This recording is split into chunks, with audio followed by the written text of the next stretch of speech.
Hubungan PDI dengan Jokowi itu sudah berlangsung selama 20 tahun. Tepat di tahun 2005, PDIP mengusung Joko Widodo untuk maju Pilwalkot Solo dan berakhir menjadi presiden selama 2 periode.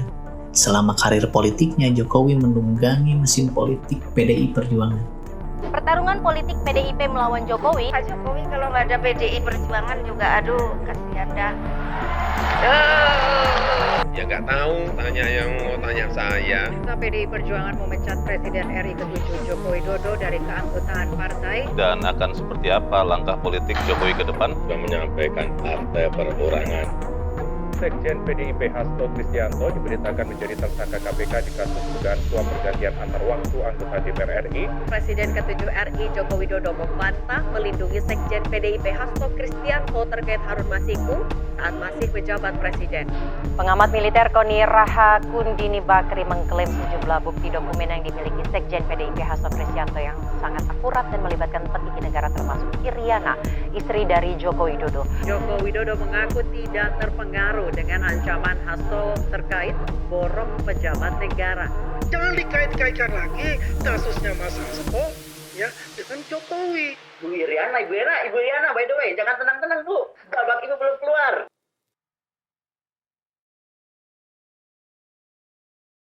Tapi sekarang hubungan PDI dengan Jokowi itu kandas, berakhir di pemecatan Jokowi beserta keluarganya akhir-akhir ini.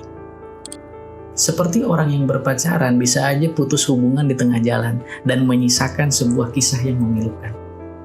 Jokowi sekarang bukan bagian dari partai PDI dan bukan petugas partai. Tapi tiba-tiba kemudian Hasto sebagai pejabat tinggi dari PDI sekarang tertangkap dan dinyatakan sebagai tersangka atas kasus suap Harun Masiku. Padahal kasus suap Harun Masiku ini sudah lama bergulir sejak 5 tahun yang lalu. Tapi kenapa tiba-tiba sekarang Hasto dinyatakan sebagai tersangka tepat setelah pemecatan Jokowi? Apakah memang benar-benar ada kaitannya antara pemecatan Jokowi dengan ditetapkannya Hasto sebagai tersangka? Ya ndak tahu, kok tanya saya?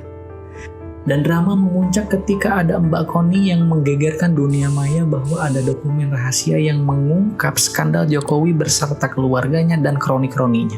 Dokumen ini disimpan di Rusia dan akan siap dibuktikan, akan siap dipublikasikan nanti di Indonesia.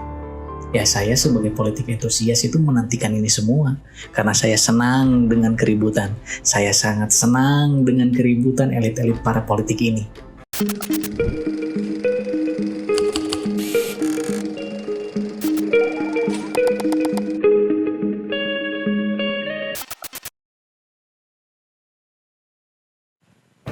Halo ladies and gentlemen, saya Ipan Hidayatullah, Panglima Tempur dari Kastra S24, dan dalam video kali ini saya akan menjelaskan tentang drama politik, khususnya drama politik Jokowi dengan PDIP, Partai Politik Demokrasi Indonesia. Lawan dan kawan di dunia politik itu tidak ada yang abadi. Besok bisa jadi lawan, sekarang bisa jadi kawan. Sama halnya seperti Prabowo dan Jokowi di tahun 2014 dan di 2 tahun 2019. Ketika itu Prabowo dan Jokowi berseberangan dan menjadi lawan politiknya. Tapi sekarang Prabowo dan Jokowi itu berteman mesra. Sekarang Jokowi mendukung Prabowo dengan penuh. Bahkan putra mahkotanya itu Gibran Rakabuming Raka diserahkan kepada Prabowo untuk menjadi wakilnya. Lawan dan kawan di dunia politik itu bukan hanya antar personal, bisa juga antar partai, antar koalisi, atau antar partai dan personal. Kalau dalam kasus PDI dengan Jokowi itu bisa dikategorikan termasuk kategori pertikaian antara personal dengan partai. Jokowi dan PDI itu sudah berlangsung berhubungan selama 20 tahun. Dan saat ini sedang bertikai bahkan putus hubungan. Sangat jauh dari kata damai menurutku. Ini akan perdebatan atau pertikaian-pertikaian sangat lama dan akan sangat alot. Tapi kita harus menyadari bahwa pertikaian di dunia politik itu tidak ada yang abadi. Lawan dan kawan di dunia politik itu tidak akan pernah abadi. Besok bisa jadi lawan, sekarang bisa jadi kawan. Apalagi untuk urusan kekuasaan. Tapi sebenarnya apa yang menjadi pemicu awal konflik antara PDI dengan Jokowi? Ya, kita simak baik-baik di dalam video kali ini. Setiap cerita itu punya perannya masing-masing. Ada yang mempunyai peran baik, ada yang punya peran jahat.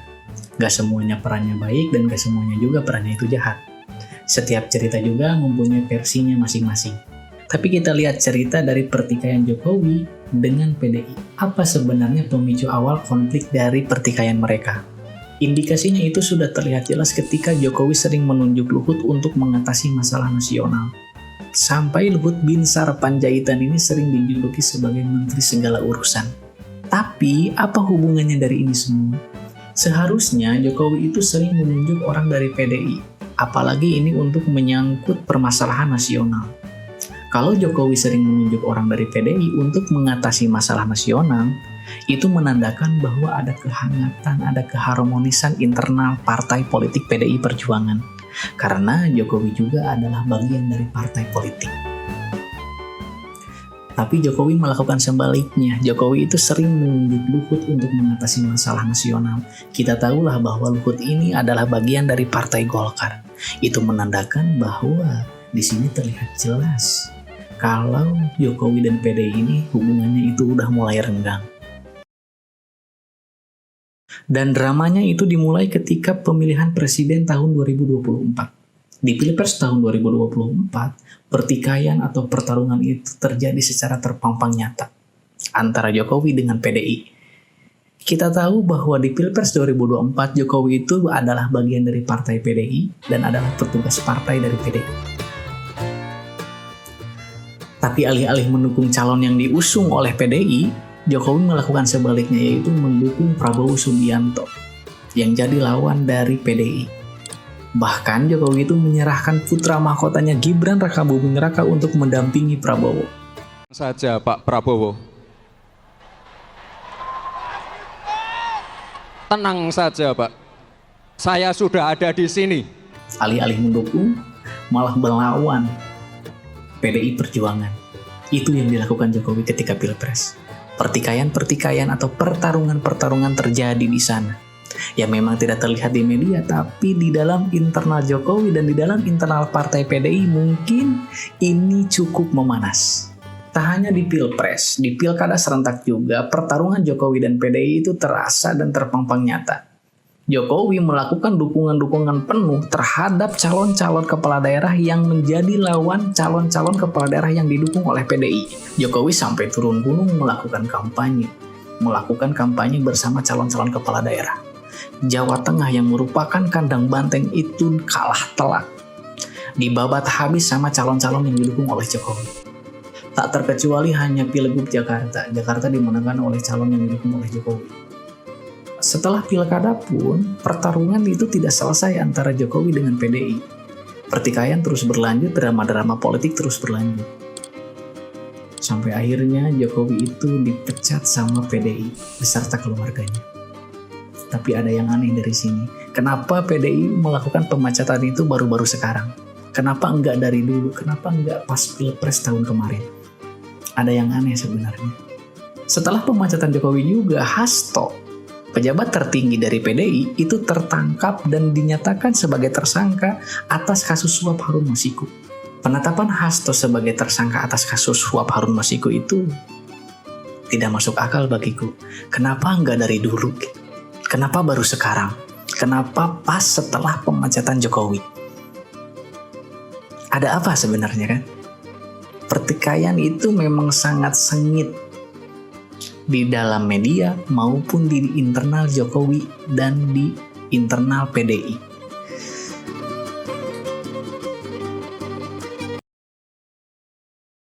Belakangan ini Bakoni membuat geger dunia maya. Dia mengaku bahwa punya dokumen penting yang berisi skandal Jokowi, keluarga, dan kroni-kroninya. Dokumen ini masih disimpan di Rusia, yang nantinya akan dipublikasikan di Indonesia, katanya sih. Tapi yang jadi anehnya adalah kenapa dokumen-dokumen ini baru dikeluarkan sekarang? Kenapa dokumen ini baru dikeluarkan ketika Hasto ditetapkan sebagai tersangka? Kenapa nggak dari dulu? Hasto dinyatakan sebagai tersangka atau tidak, dokumen ini memang harus dikeluarkan. Dokumen ini memang harus dibuka. Ini menyangkut tentang kepentingan publik. Ini menyangkut tentang petinggi-petinggi negara. Bukan main-main. Si Mulyono itu denger, dia mesti denger. Jadi orang itu cobalah lihat gitu, gurunya itu dulu tuh apa, siapa, belajar yang baik-baik gitu, bukan jadi anak durhaka. Pertikaian elit-elit politik ini sangat seru untuk ditonton dan diperhatikan. Kalau memang benar ada dokumen yang menyangkut skandal Jokowi, keluarga dan kroni-kroninya, dan nanti terbukti, ini adalah akan menjadi drama terepik sepanjang sejarah perpolitikan di Indonesia. Dokumen skandal ini harus segera dipublikasikan dan harus secepatnya dibuka. Karena ini menyangkut kepentingan negara. Publik berhak tahu fakta yang sebenarnya. Kalau memang dokumen ini benar adanya, wow. Kapan lagi gitu menyaksikan mantan presiden terkena kasus skandal.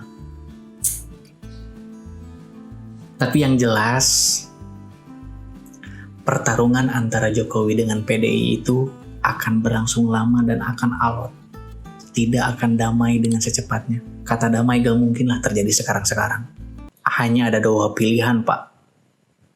Antara Mulyono melunak atau Banteng yang menjinak.